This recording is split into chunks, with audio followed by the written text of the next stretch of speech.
This time I will unmute my microphone instead of doing this muted. And what you see here is I'm painting up some Biovores. I'm in a Tyranid mode with all of the stuff I have sitting there in my Zenithal primed pile of shame or commission box. And let's talk about Zenithal real quick. If you've seen my videos before, you know that I do a black prime. Usually I like putting the basing materials down.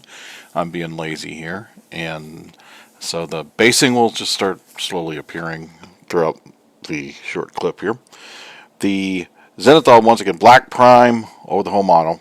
And then 45-degree angle with gray. Light gray is what I've been doing lately. And then a shot of white with just a very tippy top of the model.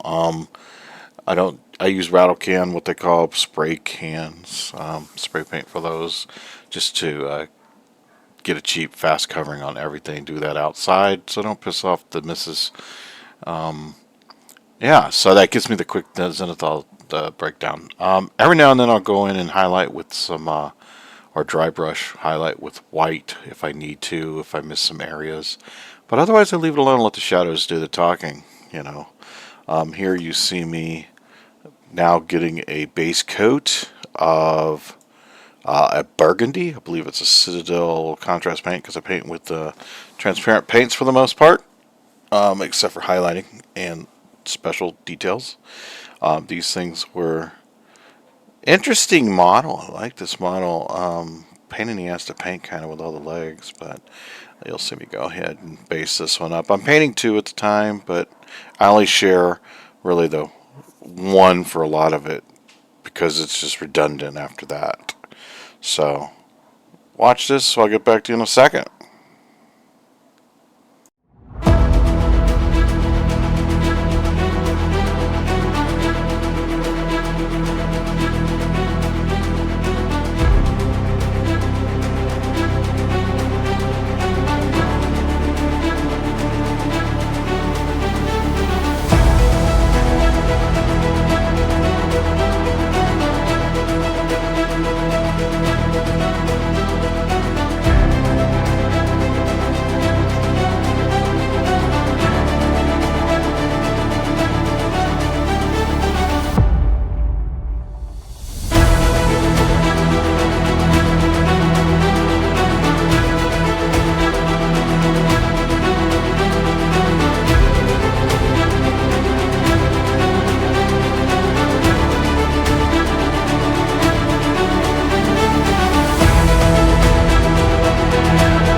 talk about this step real quick. I still love the old non-oil wash gloss, and you can see that I do put a wash over all of the white parts of the inner flesh or inner armor, and that actually puts a protective coat on it for later when I start rubbing the hell out of this thing with white spirits, and it pops out the details a lot. I love this wash, but searching for a new wash, I've been using Pro Acrylics Black Wash, and it seems to be okay. It's not the same.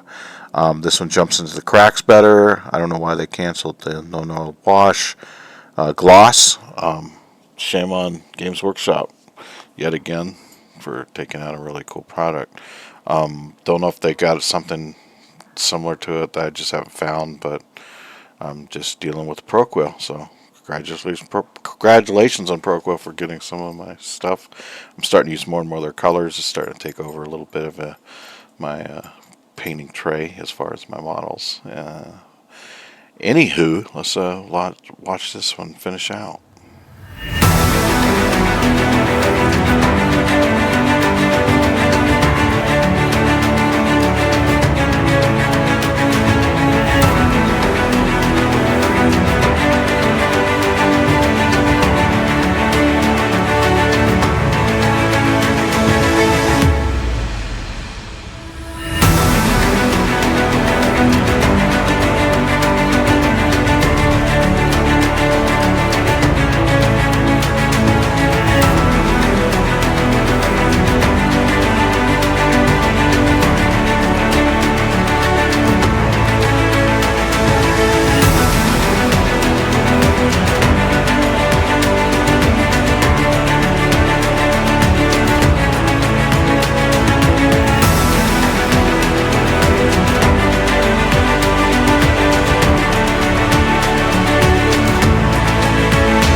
So the next step we're doing here is we're putting a little bit of that etheric blue from Games Workshop's really cool color.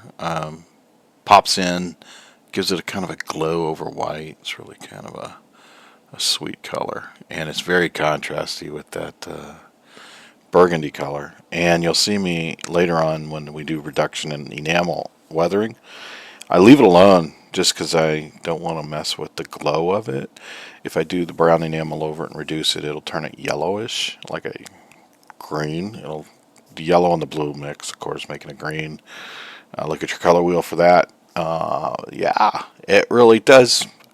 Surprisingly, it was a really good contrasting color mix up, and you can see now there's two of them. They're starting to multiply on the painting table through the power and magic of video.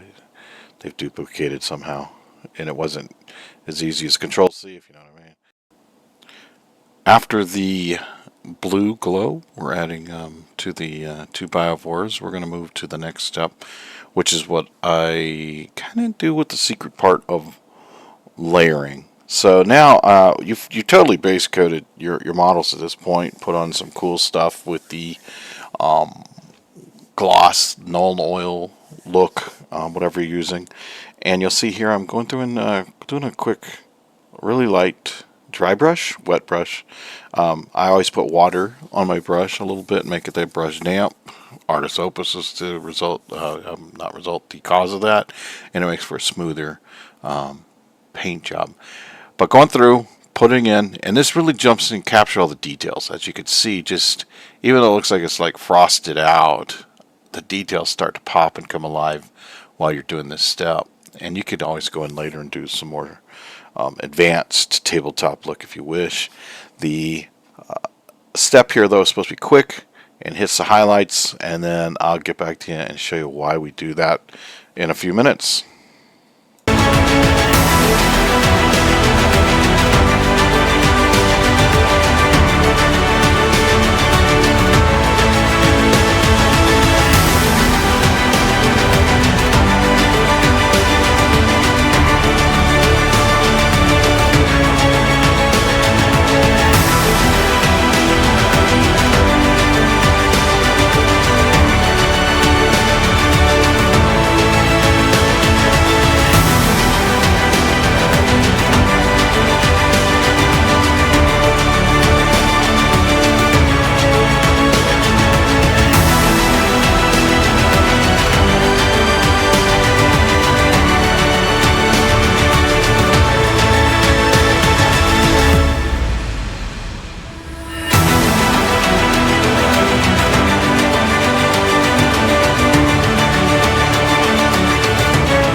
Now we have the highlight step finished, and what you could do there is either go straight to basing, call that done if that's how you feel about it. Tabletop quality is there, but this is where you start pushing your figure a little faster. Even though it's a speed painting technique, I use a lot of watered down colors. Usually I use the lighter version of the same color. So in this case, I'm with burgundy. Now I'm going with, I think they call it pink, voluptuous pink or something.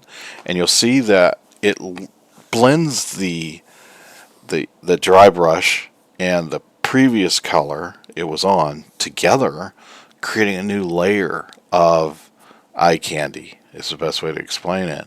And you can make that as thin as you want, adding a little water.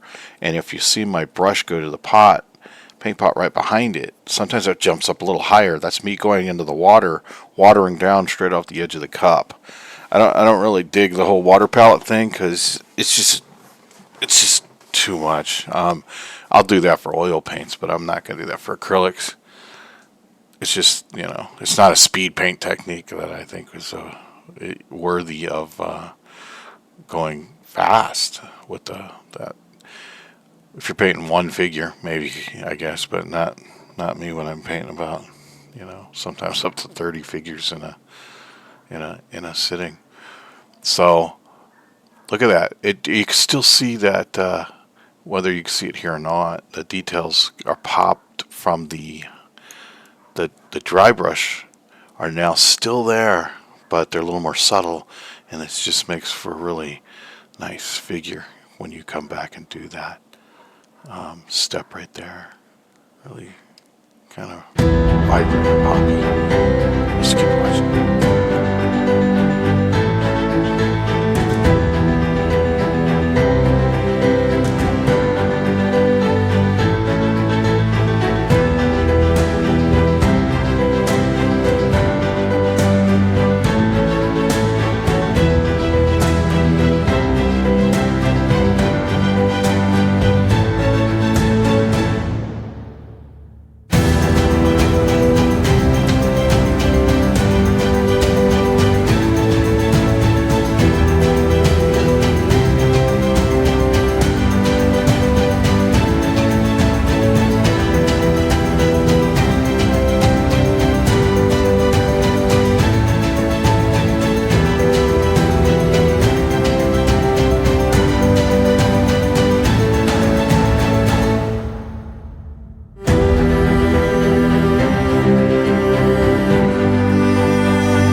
All right, quick note on the basing here. A lot of people are kind of interested in what I do, and as you can see, I use acrylic inks for basing. Look how quick that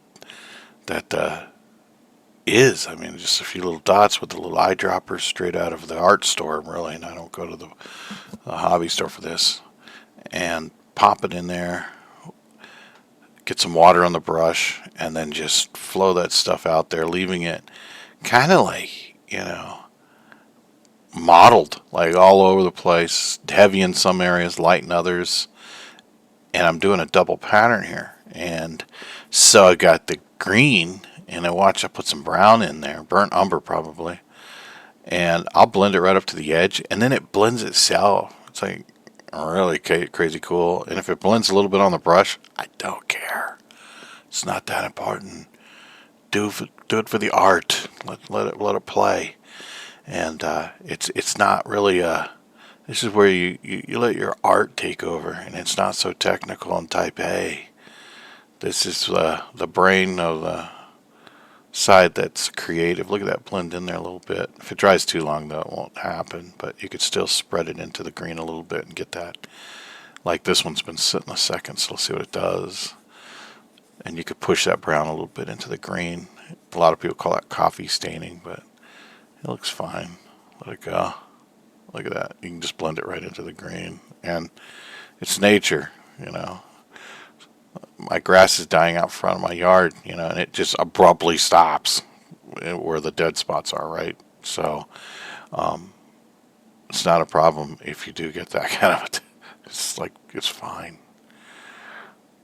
People look at the base, but they don't really inspect the base, so to speak, unless you're in a painting tournament, of course. But for a tabletop, and then I'm going to come in anyway with some flocking and some grass tufts, and you can see that capillary action pop in right when I hit that last piece of the brown. So yeah, it really makes the figure this once the basing starts getting covered up. Let's talk about this step here. It totally looks like you're destroying a model sometimes, but what I'm doing here now is going in and putting in burnt umber oil paint on top of all of that stuff that we just did, and I'm keeping it really thin so you can see through it. So once again, another layer of paint on top of a layer on top of a layer on top of a layer. So that's probably what, 1, 2, 3. This is the 4th layer we're putting on top of everything, and I still consider it kind of speed painting, but I'm avoiding all the glowy blue areas. Remember that, but unfortunately I hit a few of them, but I get it off pretty good with mineral spirits. But this is straight up burnt umber oil paint from what used to be called Dick Blick's art store. I call it Blick's now, I guess. But really quick, smash that stuff. As Boucher would say, go beast mode on this and cover up everything. And it stretches. Like oil paint, you can push and pull it, right? What they mean there is you can move the paint with your brush just and kind of go ham on it. Push it around. Get some more spirits on your brush. Push that down. Move it over to another part of the model. The best way to do it is get in there and mess with it. It will eventually dry. It takes a little longer. Now if you put some white spirits in it, it will dry faster. White spirits evaporates quicker than water. I'm not the science guy to explain that. You have to find that somewhere else. But it dries pretty quick. Now if you just straight oil paint, it's going to take a day or two to dry up, if not longer, depending on what paint you use. And that's because there's linseed oil in oil paint, which prolongs its, well, that and other things, prolongs the dry time. And so with the white spirits mixed in there a little bit, it dries pretty quick. And then you'll see me come in with 2 different types of remover, like a makeup sponge applicator. You get it pretty cheap. I'll wait for them to go to sale, buy some of those up. And I also use makeup sponges for the larger areas. Oh, there it is. There's a sponge. And so I kind of use the tops and of what do I see from the top of it when I pull down. And if it's under a crack or something, or in a wedge, as far as the paint goes, it stays there. I don't wipe it off. And that's part of the cool part of this step. It's really quick, and it adds a whole weathering kind of look to the whole model. Then I'm going in and detailing with the little brush, pulling it off the spots that I want to, and where the big brush can't get. Like I have to go in and get those legs clean again. Yes, you can see there. And it makes them really shiny again, you know, white, not shiny. So this will lead us up to the end of the video. Some stills of the finished Biovores. Of course, I've added a little basing materials to the base. Boy,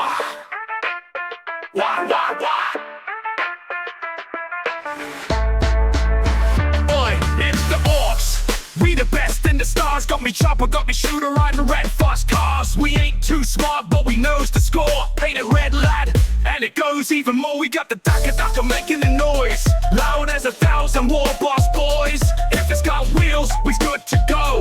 Met boys making it run with a bit of glow. The red ones go faster, yeah, that's true.